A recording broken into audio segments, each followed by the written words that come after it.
In this video, I will be ranking Minecraft's naturally generated structures in a tier list, and I will only be ranking the overworld structures, so no nether or end included. This is a superb Minecraft structures tier list. Also, if you like this video, you are giving me more views, so you have the power to help me, and I'd really appreciate if you did. And now, the tier list. Just in case you don't know, the way this tier list works is that there's 5 tiers: best, good, average, faulty, and bad, and I'll be putting each Minecraft structure in one of these tiers. And now let's rank our first structure, Ruined Portal. So the Ruined Portal is a structure that can generate in any biome and usually contains a chest, maybe some gold blocks, and of course the remnants of a broken down nether portal. The loot in the chest isn't that bad either and commonly has items like golden tools or armor. Now, since the Ruined Portal can be found in any biome, that means this is one of the most common structures you'll be encountering throughout your worlds, and that's definitely not a bad thing. But while Ruined Portals are great to stumble across, they aren't useful for anything more than a couple pieces of gold. The Ruined Portals are an average tier. The Jungle Pyramid. Now, the Jungle Pyramid is a structure that only generates in the jungle and is pretty unique because it's one of, if not the only structure that actually has a redstone lever puzzle. Now, this is Minecraft, so technically you could just break the puzzle to get through to the loot, but that's no fun. But once you do get to the loot, it's really not much anyway, usually just horse armor or a simple piece of iron, nothing great. One slightly cool thing about this structure is that there's tripwire traps that shoot arrows at you, but that isn't exactly groundbreaking gameplay. Overall, I like what they tried to do with this structure, but it could have been much better. The Jungle Pyramid is a faulty tier. Now, Shipwreck. So Shipwrecks were a part of the 1.13 aquatic update, and as you could tell, they usually spawn underwater, but can rarely spawn above water on the land. Shipwrecks could have anywhere from 0 to 3 chests, and depending on the chest, you could get some pretty good or bad loot. Typically, you'll just be finding some food or a compass, but Shipwrecks can have chests with a good amount of iron, emeralds, and even diamonds in them. But to be honest, it's really rare to find something that good in a shipwreck. Now, there's really not much else to say. What you see is what you get here, and because what you get is usually just common items, I think shipwrecks are a faulty tier. The Stronghold. This might upset you a little bit. Now, the Stronghold is of course super rare, but once you do find it, it's really just a bunch of hallways. The only interesting part about Strongholds is really just the portal room and the library, and if this was an ordinary structure, that would be great. But the Stronghold is the last place you go before the end of the game. This isn't just your average structure. Now, in terms of loot, it's actually not that bad. You could typically find iron tools and armor and some other things, but by the time you get here, you're probably gonna have better stuff than that. Now, the fact that this is the structure that houses the ender portal is really the only redeeming factor to this structure. But overall, the Stronghold is an average tier.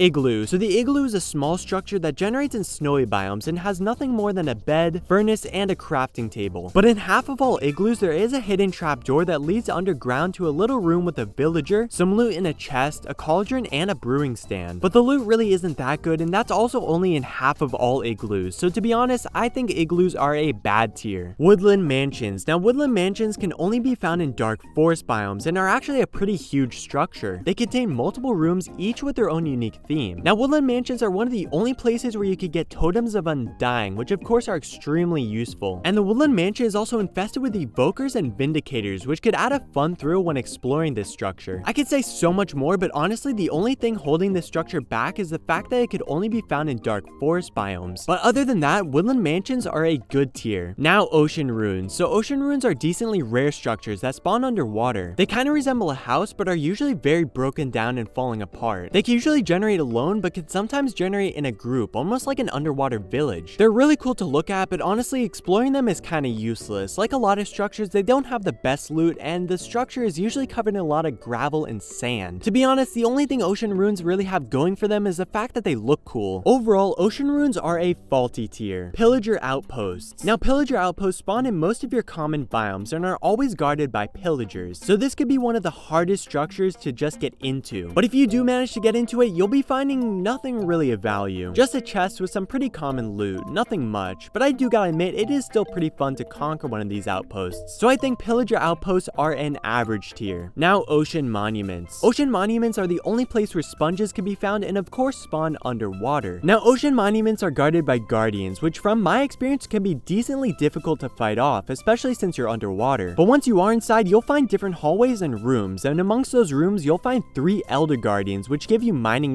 fatigue and are extra difficult to defeat. So as you can tell, this definitely isn't an easy structure. But in the center room, you'll find a large square filled with 8 gold blocks, so I'd say it's definitely worth the risk. But honestly, I don't know anyone who really enjoys conquering an ocean monument, since it could be such an annoying task, especially considering that you're underwater. But since the loot is so good, I think the ocean monument is at least an average tier. Swamp huts. Now swamp huts are just little wooden huts and are kinda lacking. The only thing you could really get from them is a cauldron and a crafting table, and to be honest, that's really it. Swamp huts are a bad tier. Now mine shafts. Now if you ever need rails, then mine shafts are definitely the place to get them, because mine shafts are filled with them. So mine shafts are structures that normally spawn underground, except for the Badlands biome where they could spawn above ground. Now mine shafts are huge. They have extremely long tunnels with multiple layers going up and down. They also have minecart chests scattered across the tunnels that could sometimes have pretty decent stuff like name tags in them. Now mine shafts are exposed to the surrounding underground stone and ores, so that can make mine shafts pretty useful to mine in. One problem that I could see mine shafts having is that they could be a little confusing because everything looks the same, but that could just be me. Overall, mine shafts are a good tier. Now dungeons. So dungeons are a simple little room you'll come across when exploring a cave, and usually have a couple chests and a mob spawner. Now the loot in the chests aren't bad but also aren't amazing, but the real value is the mob spawner. Depending on what spawner you get, you can make a mob farm out of it, which could be quite useful. There's honestly not much else I could say here, but because of the spawners, dungeons are a good tier. Villages. So villages are probably the most recognizable Minecraft structure and come in all different shapes and sizes. Villages contain a whole lot of villager houses, and of course they are home to villagers themselves. They also have a vast amount of blocks and items you could loot, such as hay bales and wheat. And not to mention, some villages even have a blacksmith house, which contains a chest full of pretty decent loot. Villages are a staple in the Minecraft community. They're great for everything, from speedrunning to getting started to even late game for trading. Villages are a best tier. Desert wells. So desert wells are tiny wells that spawn in the desert, and they have no use. They look kinda cool, I guess? I don't know. Desert wells are a bad tier. Now desert pyramids. So like desert wells, desert pyramids could only be found in the desert. But unlike desert wells, desert pyramids are actually pretty decent. They have the upstairs portion, which doesn't really have anything, but once you dig down in the center of the pyramid, you'll find a long drop to an area that has 4 chests and a pressure plate in the middle. Now standing on the pressure plate gives you 5 diamonds, which is actually really amazing. Okay, maybe it doesn't do that, but the chests actually have some pretty decent loot inside, and having not 1 but 4 of them makes it that much better. Now everyone loves finding a desert temple, so I think the desert temple is a good tier. But while finding a desert temple is great, what's not great is me finding out that I'm being forced to make this video.